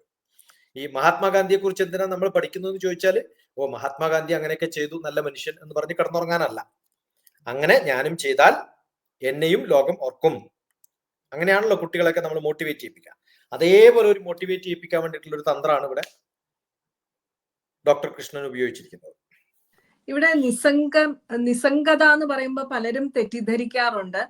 ഒരു അറ്റാച്ച്മെന്റും ഇല്ലാതെ അങ്ങനെ ഇരിക്കാൻ ആർക്കും സാധിക്കില്ലല്ലോ. നമ്മൾ ഹ്യൂമൻ ബീയിങ്സ് ആണ്, നമ്മളുമായിട്ട് കണക്റ്റഡ് ആയിട്ടുള്ളവരോടെല്ലാം നമുക്കൊരു സംഘം ഉണ്ടായിരിക്കും. പക്ഷെ ഇവിടെ ഭഗവാൻ ഉദ്ദേശിച്ചിരിക്കുന്ന ആ നിസ്സംഗത എന്ന് പറയുന്ന, അല്ലെങ്കിൽ അനാസക്തത എന്ന് പറയുന്നത് ഭഗവാനുമായിട്ട് കൂടുതൽ ആ ബോധത്തിലിരിക്കുക എന്നുള്ളതല്ലേ. അതാണ് എനിക്ക് മനസ്സിലാകുന്നത്. എനിക്ക് വേണ്ടിയല്ല എന്നുള്ളൊരു തോന്നലോടുകൂടി ഞാൻ ചെയ്യുമ്പോൾ അതിന് നിസ്സംഗം, അതാണ് നിസ്സംഗത. പലപ്പോഴും പലരും ഒരു ദുർവ്യാഖ്യാനം ചെയ്ത് കേട്ടിട്ടുണ്ട്, ആരോടും കണക്റ്റഡ് ഉണ്ടാവില്ല, അറ്റാച്ച്മെന്റ്, അങ്ങനെ ഇരിക്കാൻ സാധിക്കില്ലല്ലോ. നമുക്കുള്ളില് വികാരങ്ങൾ തന്നിരിക്കുന്നതും ഭഗവാനാണ്. അപ്പൊ നമുക്ക് സംഘത്വം എന്തായാലും ഉണ്ടാകും. പക്ഷെ ഇവിടെ ഭഗവാനുമായിട്ട് കൂടുതൽ സംഘം ചെയ്തുകൊണ്ട് നമ്മുടേതല്ല, നമ്മൾ ചെയ്യുന്നു, ഞാനല്ല ഈ ചെയ്യുന്നത്, ഞാൻ ഭഗവാന്റെ ഒരു കർമ്മത്തിന് വേണ്ടി ചെയ്യുന്നതാണെന്നുള്ള ബോധം വരുന്ന സ്വതവേ നമുക്കൊരു ഒരു ദേഷ്യമൊന്നും തോന്നത്തില്ല. ആരോടും എന്തെങ്കിലും പ്രവർത്തിച്ചു കഴിഞ്ഞാൽ ഒന്നും അവരോട് തോന്നത്തില്ല, അധികം നേരം ഒന്നും തോന്നില്ല. തിരിച്ച് നമ്മൾ ഭഗവാനിലേക്ക് തന്നെ എത്തും എന്നാണ് എനിക്ക് മനസ്സിലായിട്ടുള്ളത്. അങ്ങനെയാണ്. ആസക്തി എന്ന് പറയുന്ന ഒരു ഭാഗം ഉണ്ടല്ലോ, ആ ആസക്തി അല്ല കേട്ടോ ഇവിടെ, അസക്തിയാണ്. അത് രണ്ടും തമ്മിലുള്ള വ്യത്യാസം മനസ്സിലാക്കാൻ അസക്തമായിരിക്കണം. കറക്റ്റ്. അസക്തമായിട്ട് എന്ന് പറഞ്ഞാൽ എനിക്ക് ആസക്തി ഇല്ലാതെ, നമ്പർ 1. നമ്പർ 2, നിസ്സംഗം എന്ന് പറഞ്ഞു കഴിഞ്ഞാല് എനിക്ക് ആ ചെയ്ത കർമ്മത്തോട് വല്ലാണ്ടൊരറ്റ, ഞാനിപ്പോ നമ്മൾ ഡിസ്കസ് ചെയ്യുന്ന ഭഗവത്ഗീത, ഞാനിപ്പോ എന്തിനാ ഡിസ്കസ് ചെയ്യുന്നത്, ഞാൻ എത്രയോ പ്രാവശ്യം ലക്ഷ്മിയോട് പറഞ്ഞിട്ടുണ്ട്, ലക്ഷ്മി മുമ്പിലിരിക്കുന്നു കേൾക്കുന്നു, ആ ഒരു ഭാവമല്ലാതെ ഇതിൽ ഇത്ര പേര് കാണും, ഇത്ര പേര് അതിന് മെസ്സേജ് അയക്കും, ഇത്ര പേര് അതിനെ കൗണ്ടർ ചെയ്യും, ഇത്ര അതിനെ സപ്പോർട്ട്, ഇതൊന്നും നമുക്ക് ബാധകമല്ല. അത് നോക്കുമ്പോഴാണ് നമ്മൾ ആകെ വെപ്രാളപ്പെടുക. ഇത് മാറ്റാനൊക്കെ ശ്രമിക്കും, ഇങ്ങനെ പോരാ, അങ്ങനെ പറയണം എന്നൊക്കെ തോന്നും. ഇതൊന്നും എനിക്ക് സാധിക്കില്ല, കാരണം എനിക്ക് ജന്മനാ കിട്ടുന്ന എൻ്റെ പ്രകൃതിയിൽ എനിക്കുള്ള അവസ്ഥയിലേ എനിക്ക് സംസാരിക്കാൻ പറ്റും. ഞാൻ ബാക്കിയുള്ളവർക്ക് വേണ്ടി ചെയ്യാൻ ശ്രമിക്കുന്ന സമയത്താണ് നമ്മൾ വളരെ ആർട്ടിഫിഷ്യൽ ആയി പോകും. അങ്ങനെ ആർട്ടിഫിഷ്യൽ ആവുമ്പോഴാണ് നമുക്ക് പ്രശ്നങ്ങൾ ഉണ്ടാവുക. ഈ ചില ആശ്രമത്തിലൊക്കെ ഉള്ള മഹാന്മാര് ആശ്രമം വിട്ടു കഴിഞ്ഞാലും ആശ്രമത്തിൽ നിന്ന് വിടാത്തവരുണ്ട്. അവരെന്ത് ചെയ്യുന്ന വിചാരിച്ചാൽ അവരുടെ ഗുരു എവിടെയാണോ ഫുൾ സ്റ്റോപ്പ് ഇട്ടത്, കോമ ഇട്ടത്, എവിടെയാണോ ചിരിച്ചത്, എവിടെയാണോ എന്ത് എക്സാമ്പിളാണ് പറഞ്ഞത്, അത് അതുപോലെ പറയുന്ന ആൾക്കാരുണ്ടാവും. അതിൽ എന്തെങ്കിലുമൊക്കെ തെറ്റ് വരുമ്പോഴൊക്കെ വലിയ വേവലാതിയാണ്. നമുക്ക് അങ്ങനെ ഇല്ല. എന്നെ സംബന്ധിച്ചിടത്തോളം നമുക്ക് അതൊന്നും ഇല്ലല്ലോ. അപ്പൊ ഞാൻ ഒരു ആസക്തിയോടുകൂടി അല്ല പറയുന്നത്, അതുകൊണ്ട് നിസ്സംഗമായിട്ടാണ് പറയുന്നത്. ഈ രണ്ട് സംഭവങ്ങളും എനിക്ക് ഉണ്ടാവുമ്പോ പക്ഷെ ഞാൻ പറയുന്ന എന്റെ മുമ്പിലിരിക്കുന്ന ആളുമായിട്ട് എനിക്ക് അറ്റാച്ച്മെന്റ് ഉണ്ട്. ആ അറ്റാച്ച്മെന്റ് കൊണ്ടാണ് ഞാൻ പറയുന്നത്. പക്ഷെ അത് ബോണ്ടേജ് അല്ല. ബോണ്ടേജ് എപ്പോഴാവുക? എപ്പോഴാണോ ലക്ഷ്മി നിർത്തുന്നത് അപ്പൊ ക്ലോസ് ചെയ്തു ചാപ്റ്റർ. ലക്ഷ്മി എപ്പോഴാണോ ചോദിക്കുന്നത് അപ്പൊ ഉത്തരം പറയും. അയ്യോ എന്താ ലക്ഷ്മി ചോദിക്കാത്തത്, എന്താ വരാതിരുന്നത്, ആ കഷ്ടമായല്ലോ. ആ വേവലാതി വരുമ്പോൾ നമ്മൾ ബൗണ്ടഡ് ആണ്. അതാണ് സംഘം എന്ന് പറയുന്നത്. അതുകൊണ്ടാണ് സംഘം തിക്വ, സംഘം വിട്ടു പോകണം. അർജുനന് ഭീഷ്മരോട് സ്നേഹമില്ല എന്ന് പറയാൻ പറ്റില്ല. പക്ഷെ ഭീഷ്മർ അപ്പുറത്താണ് എന്നുള്ളത് ഓർക്കുമ്പോ നിന്റെ അറ്റാച്ച്മെന്റ് നമുക്ക് നോക്കിയിട്ട് എവിടെയാണ് നമ്മൾ ചേരേണ്ടതെന്ന് ആ ഭാഗത്തെ ചേരാവും. അതല്ലാതെ ഞാൻ അർജുനൻ പിന്നെ ബൗണ്ടഡ് ആണ് എന്ന് പറഞ്ഞ് അങ്ങോട്ട് ചേർന്ന് കഴിഞ്ഞാൽ അതാണ് കർണനെ പറ്റിയ കുഴപ്പം. കർണൻ ബോണ്ടേജ് ആണ്, അർജുനൻ അറ്റാച്ച്മെന്റ് ആണ്. ഇത് രണ്ടും തമ്മിലുള്ള വ്യത്യാസം അറിഞ്ഞാൽ തന്നെ പ്രശ്നം തോന്നും. അപ്പൊ ഇതുപോലെ നമ്മൾ കൃത്യമായിട്ട് എവിടെ, എങ്ങനെ, എന്ത്, ആര്, എപ്പോൾ, ആരോട് എങ്ങനെ പറയുന്നു എന്നുള്ള അവസ്ഥയിൽ വേണം നമ്മൾ കർമ്മങ്ങളൊക്കെ ചെയ്യാൻ. അത് ചെയ്തില്ലെങ്കിലാണ് പ്രശ്നങ്ങൾ ഉണ്ടാവുക. നമ്മള് ശരിക്കും പറഞ്ഞാൽ എപ്പോഴും ഒരു സെൽഫ് ഇൻട്രോസ്പെക്ഷൻ അല്ലെ, നമ്മൾ നമ്മളെ തന്നെ അപഗ്രഥിച്ചു കൊണ്ടിരിക്കുക എന്നുള്ളത് മാത്രമാണ് ഈ അതിർവരമ്പുകൾ മനസ്സിലാക്കാൻ നമ്മളെ സഹായിക്കുന്നതെന്നാണ് എനിക്ക് മനസ്സിലായത്. എങ്ങനെയാണ് സംഘം ബോണ്ടേജ് ആകാതെ നോക്കുക അല്ലെ, അറ്റാച്ച്മെന്റ് ബോണ്ടേജ് ആകാതെ എന്ന് പറയുന്നത് താൽക്കാലികമായിട്ടുള്ള സന്തോഷത്തിന് വേണ്ടി നമ്മൾ ചെയ്യുന്ന പല സംഭവങ്ങളും സ്വാർത്ഥതയാണ്. കറക്റ്റ്, വളരെ വ്യക്തമാണ്. അടുത്തത് ഭഗവത്ഗീത 3-ാം അധ്യായം കർമ്മയോഗത്തിലെ 20-ാമത്തെ ശ്ലോകമാണ്. 20ഉം 21ഉം ഒന്നിച്ച് ചൊല്ലണോ സർ? അടുത്തത് 20-ാമത്തെ ശ്ലോകം. കർമ്മണൈവ ഹി സംസിദ്ധി മാസ്തിദാ ജനഗാദയഃ ലോകസംഗ്രഹമേവാപി സംഭാഷ്യൻ കർത്തുമർഹസി. അടുത്തത് 21-ാമത്തെ ശ്ലോകമാണ്. ഏറ്റവും പ്രശസ്തമായിട്ടുള്ള ഒരു ശ്ലോകം കൂടിയാണത്. യദ്യഥാചരതി ശ്രേഷ്ഠാസ്തത്തദേവേതരോ ജനഃ സയത് പ്രമാണം കുരുതേ ലോകസ്തദനുവർത്തതേ. ഇതില് വളരെ സ്പെസിഫിക് ആയിട്ടുള്ള ഒരു എക്സാമ്പിൾ ഭഗവാൻ അങ്ങനെ പറയാറില്ല പലപ്പോഴും. വളരെ ജനറിക് ആയിട്ടാണ്, വളരെ കോമൺ ആയിട്ടുള്ള കാര്യങ്ങളാണ് പറയാറ്. പക്ഷെ ഇവിടെ കോമൺ അല്ല, വളരെ സ്പെസിഫിക് ആയിട്ട് ഒരാളെ എടുത്ത് കാണിക്കുന്നുണ്ട്. ജനക മഹാരാജാവാണ്. അദ്ദേഹം ധർമ്മധ്വജൻ എന്നാണ് പറയുക. ജനകൻ അദ്ദേഹം വളരെ കൃത്യമായിട്ടുള്ള ധർമ്മത്തെ സ്ഥാപിക്കാൻ വേണ്ടിയിട്ട് ശ്രമിച്ചിട്ടുള്ള ഒരു ഫിലോസഫി അല്ലെങ്കിൽ ഒരു സ്പിരിച്വൽ ആത്മീയമായിട്ടുള്ള ഒരു ഒരു രാജാവാണെന്ന് വേണമെങ്കിൽ പറയാം. അപ്പൊ ആ രാജാവിന്റെ ഗുണം എന്താണോ ആ തരത്തില് നീയും വളരണം എന്ന് അർജുനനെ ഒന്ന് മാറ്റാൻ വേണ്ടി ശ്രമിക്കുന്നതാണ്. കാരണം ഇവർ ജനക മഹാരാജാവിന് വലിയ രണ്ട് കഴിവുകളുണ്ട്. രണ്ട് കഴിവുകൾ എന്ന് പറഞ്ഞാൽ ഭൂമി എന്ന് പറയുന്ന സീത, ഊർമിള എന്ന് പറയുന്ന ദേവി, ഈ രണ്ടുപേരുടെയും അച്ഛനാണെന്നുള്ളൊരു അവസ്ഥയിൽ നമ്മൾ കാണുന്നു. അപ്പൊ മിഥുല എന്ന് പറയുന്ന രാജ്യത്ത്, മിഥുല രാജവംശത്തിൽ ഉണ്ടായിരുന്ന ആ കാലഘട്ടത്തിൽ, രാമായണത്തിന്റെ കാലഘട്ടത്തിലുള്ള ഒരു മഹാരാജാവിനെയാണ് ഇവിടെ കൃഷ്ണൻ എക്സാമ്പിൾ ആയിട്ട് എടുത്തിരിക്കുന്നത്.